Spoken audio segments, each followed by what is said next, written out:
7 teams could finish with the 3 seed right now when you look at the seeding possibilities. And then 6 teams could finish anywhere from 4 to 8 in the Western Conference right now with just a handful of games remaining, Jason. It's pretty crazy. And I want to start off talking about the Rockets with you. In all likelihood, they're going to end up with the 2 seed.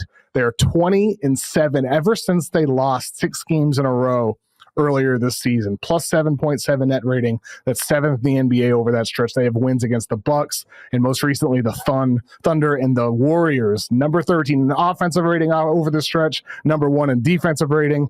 And we saw one of the reasons why they're number 1 in defensive rating over the stretch with the performance of Thompson. What he did against SGA on Friday, what he did against Stephen Curry on Sunday, looked like defensive player of the year caliber stuff, didn't it, Jason? Yeah, I've been really fascinated by this idea of what makes Houston's defense so successful, because I found it really fascinating that Denver and LA went on the road into OKC and shredded their defense relatively recently in the last month. And I've been what's different to me about Houston's defense than OKC's defense, because there are these 2 really young, athletic defenses, right? And OKC has rim protection in the form of Chet. And I would argue Sengun's kind of the opposite of that. He's a guy that you can use as an entry point because they'll run more drop coverage with him. He's a guy that you can get at in space, right?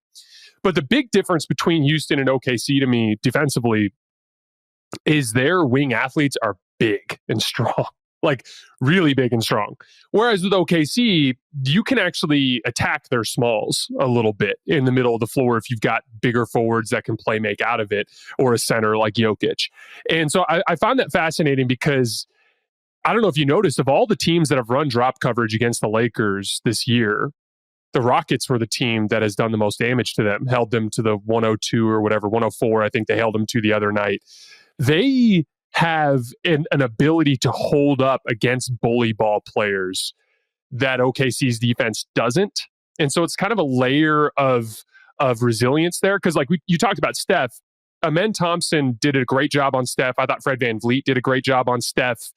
But I think it even goes deeper to where Jonathan Kuminga and Jimmy Butler weren't able to consistently compromise Houston's smalls in space, attacking mismatches. And so I think really that's the upside to Houston's defense relative to some of the other younger athletic defenses we see in the league. They're just, Thompson's got length. Dylan Brooks can hold up in the ground game against bully ball against the biggest, strongest forwards in the league. Jabari Smith Jr. is this athletic wrecking ball in a different way as a rebounder and a help side defender. And they just have more of a size imposition on the perimeter that I think is really difficult for a lot of these teams to deal with.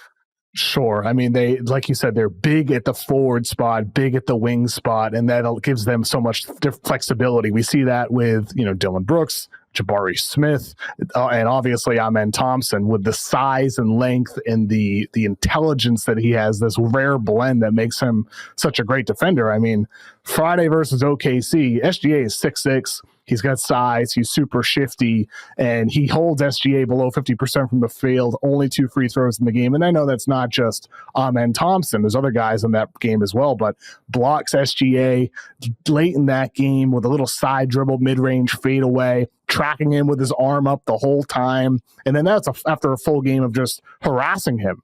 And then Sunday versus Steph, a different type of player, obviously one of the greatest off-ball guys that you need to always constantly pay attention to. And he's just tracking him the entire game. I'm watching that, and I don't remember every Stephen Curry game, but I'm watching that thinking, is this the best Steph Curry has ever been defended? Because it might be. I mean, Thompson was attached to him by the hip.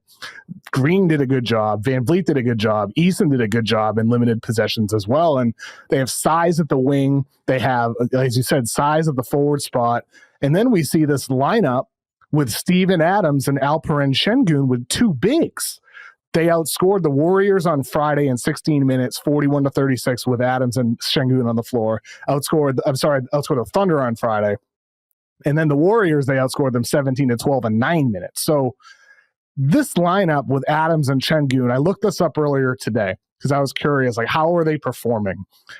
Over the full season, they've played only 156 minutes together, but of the lineups with over 150 minutes together, hundreds of two-man lineups, Adam Sengun is number 1 in the NBA in net rating. They outscore teams by 31.7 points per 100 possessions. That is number 1 in the NBA of every two-man lineup. And so we talk about size at the wing and forward spot for Houston, but then they have this two big lineup that they can roll out there that has been absolutely dominant defensively. We saw it again over the weekend against two dramatically different types of opponents with Golden State and with OKC. Yeah, well, and they can run some zone with that look. And I like how that kind of positions them in a way where they can use their size to cover area on the ground rather than having to cover area with their foot speed, which I think is a nice accommodation there. And then Sengun's just been like, Sengun has been this, like, I don't know what it's been like for you, Kevin, watching the league this year, but every once in a while, I would say about once a day, you're watching a game and you're like, wow, that dude's kicking that dude's butt. For one reason or another, this guard is killing this matchup, this center's killing this matchup, whatever it is. I can't tell you how many times this year I've turned on a Rockets game and I've been like, man, Sengun is killing this guy. Like these guys like literally can't handle him. Like it turns into like Sengun has a very in your face type of dominance where it's like the buckets he's getting are almost humiliating because he's going right through you and right around you, right at the rim over and over again. Like he went right at Draymond Green on a baseline drive in the Warriors game where he got just that tiny bit of an angle and he dropped the right shoulder and just shucked Draymond off to go for that reverse on the right side of the basket. And it's like there are a lot of guys who won't even try that on Draymond because they're scared of him or something along those lines. Sengun went for 50 in the two games, and then Steven Adams obviously brings the rebounding element to it. Where he's just burying everything under the rim. And honestly, it's fascinating from the Warriors standpoint because you talk to Warriors fans, they're not concerned about the small ball teams. They're not worried about the Lakers. I think the Lakers can play better against the Warriors than they did on Thursday night. But at the same time, the Warriors fans are more worried about size. They're more worried about teams that can do what Houston did to them, physically overwhelming them, than they are with, teams that try to space them out, if that makes sense. Oh, and rightfully so. I mean, Sengun made the Warriors look small. First two buckets of the game, he has a spin move on Looney, who looked too slow, and then he's plowing through Draymond next time that he gets the ball, who looked too small, too short. And then right before the half, there was this play, and this is what happens sometimes with switching defenses. Gary Payton ends up on Sengun on a rebound opportunity, and Sengun just plows him underneath the rim, grabs the board, gets the putback layup, and it's like, okay, this dude is just a matchup issue for Golden State. And to be fair, he's a matchup problem for a lot of teams, as you said, because he even made OKC look small at times. He overpowered Chet on a few occasions on post-ups. He punished switches in that game. And, Sengun, for Houston, when it comes to the playoffs, they showed a lot in these two games. Like, they really looked tremendous. Come postseason time, everybody talks about Jalen Green as the guy that's going to have to prove a lot, and I think that's true. He's young, but Sengun as well, only 22 years old. He's going to have to prove a lot as well. But the size for Golden State, that's a thing, man. Like, I do think that could be an issue for them when you talk about the lack of size there. There are certain matchups where they just look small, I think, but at the same time, there's other matchups against the Lakers just last week where they're switching, the size becomes, a little bit less of a concern.